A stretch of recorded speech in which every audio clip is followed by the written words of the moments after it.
Have you ever stood at the crossroads of a big life decision and wondered, will this choice truly bring me peace?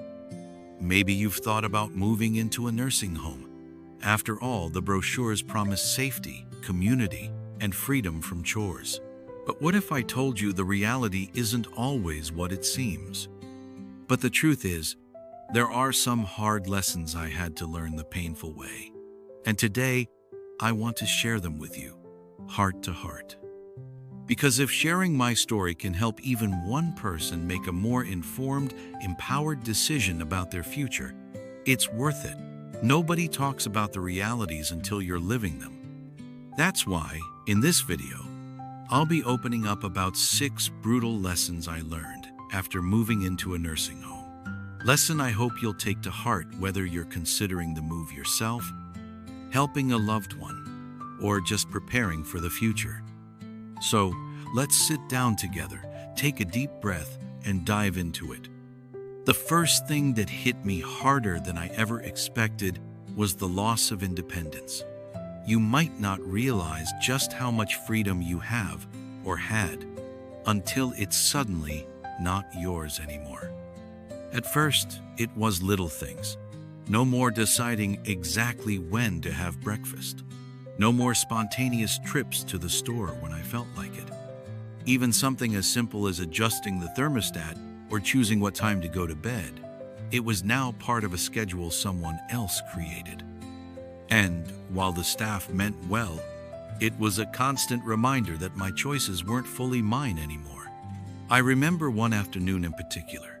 I felt restless, like I just wanted to take a short walk outside, feel the sun on my face. But outdoor times were scheduled, morning or early evening, not when I felt like it. That feeling of being stuck, of having to ask permission for simple pleasures, was a wake-up call. Independence isn't just about driving or cooking for yourself. It's about having control over your day, your movements, your life. And once that control starts slipping away, it can chip at your confidence and your sense of self far more deeply than you'd expect.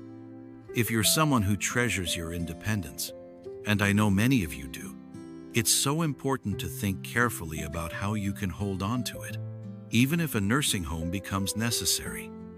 It might mean advocating for more flexible routines or finding a facility that offers a greater sense of personal freedom. Don't be afraid to speak up about what matters most to you. Now, along with that loss of independence, another hard truth crept up slowly, almost without me noticing at first. The feeling of being invisible. In a nursing home, where there are dozens, sometimes hundreds of residents, it's easy to feel like just another name on a chart. Staff members, no matter how kind-hearted, are often overworked and stretched thin. They do their best, but when you're one of many needing assistance, personal attention can sometimes be hard to come by.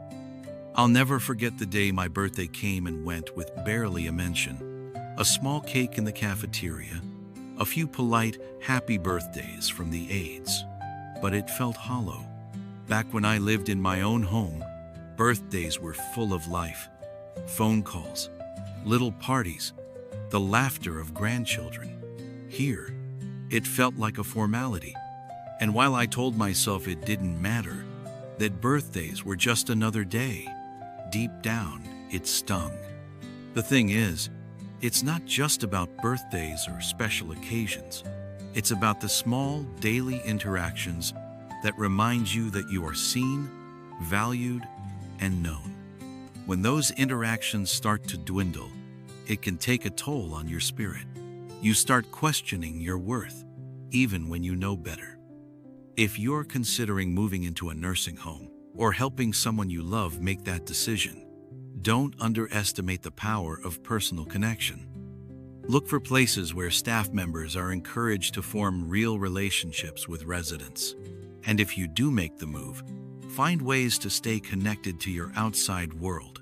Video calls, visits, letters. These little connections can make a world of difference. Losing independence and feeling invisible were two of the hardest lessons I learned early on. They're also the two that made me realize how important it is to stay actively engaged in your own life, no matter where you live.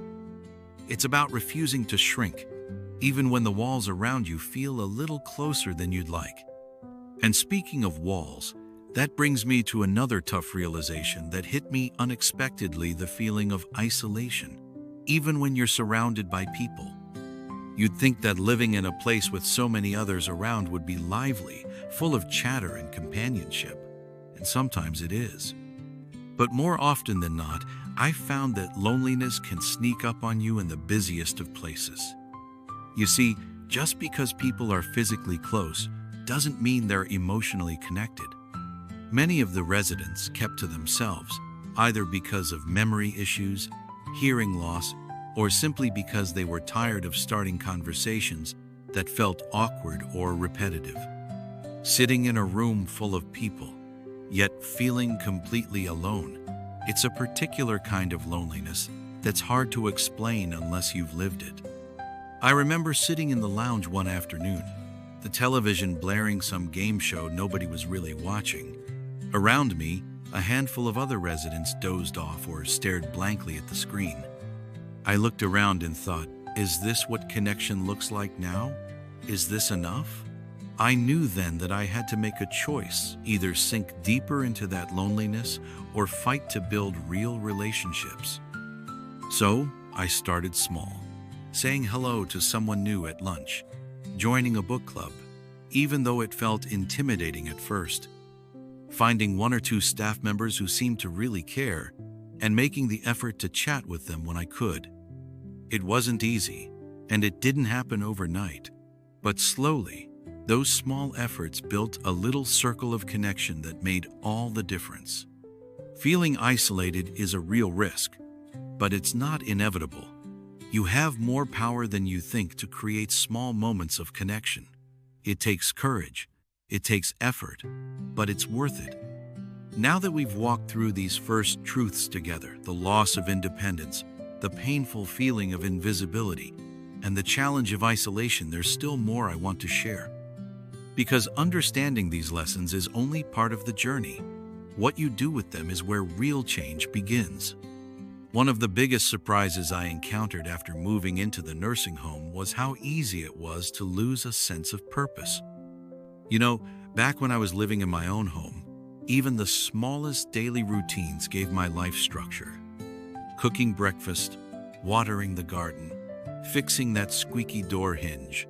These simple acts had meaning.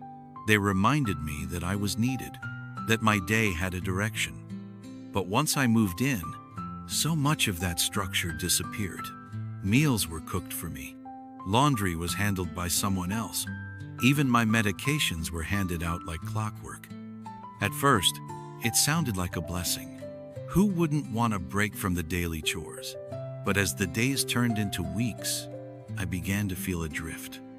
When no one needs you to do anything anymore, you start questioning your value.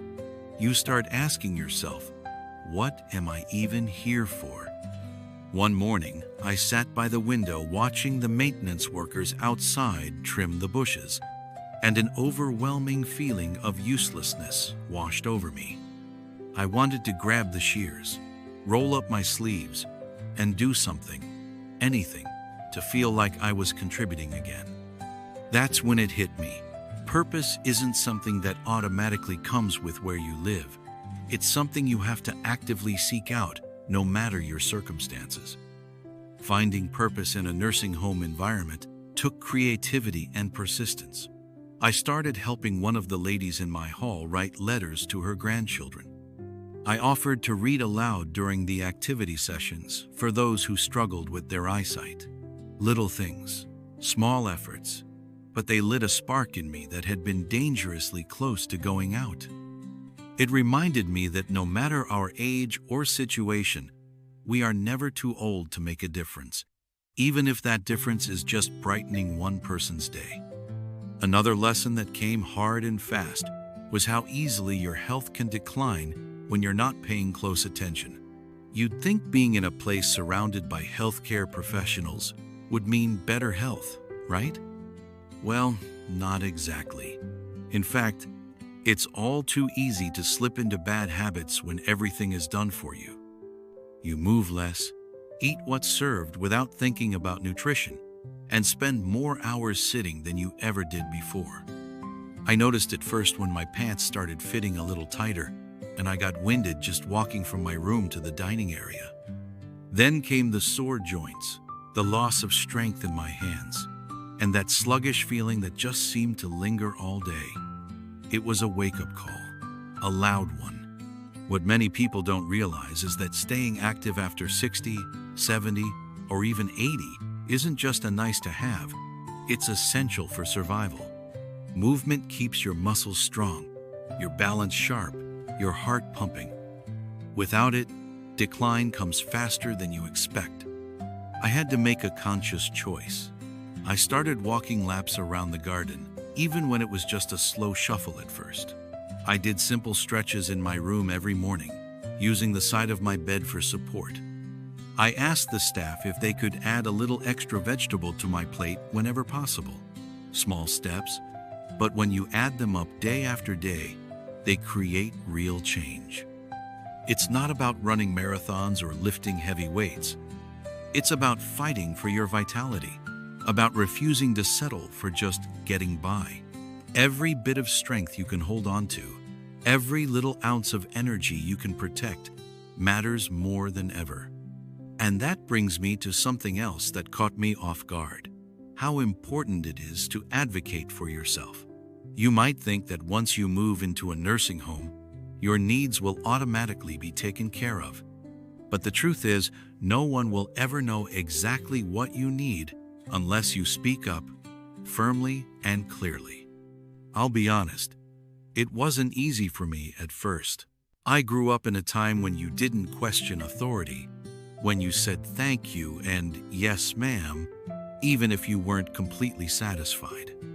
But when it comes to your health, your comfort, and your happiness, staying quiet does you no favors. There was a time when I was being served meals that were far too salty for my blood pressure issues. At first, I just ate them quietly, not wanting to cause trouble. But after a scare with my blood pressure spiking, I realized I couldn't afford to be polite at the expense of my health. I spoke to the dietary manager, explained my concerns, and guess what? They made adjustments. It wasn't perfect, but it was better. And more importantly, it reminded me that I have a voice, and it deserves to be heard. Advocating for yourself doesn't mean being rude or demanding. It means knowing what you need and not being afraid to ask for it, over and over if necessary. It means treating yourself like you are worth the extra effort, because you absolutely are. So far, we've touched on some heavy truths: losing independence, feeling invisible, facing isolation, searching for purpose, fighting against physical decline, and learning to advocate for yourself. These aren't easy things to talk about, and they certainly weren't easy to live through, but they taught me that even in the hardest moments, we still have choices. We still have power. And believe me, there's still more I want to share.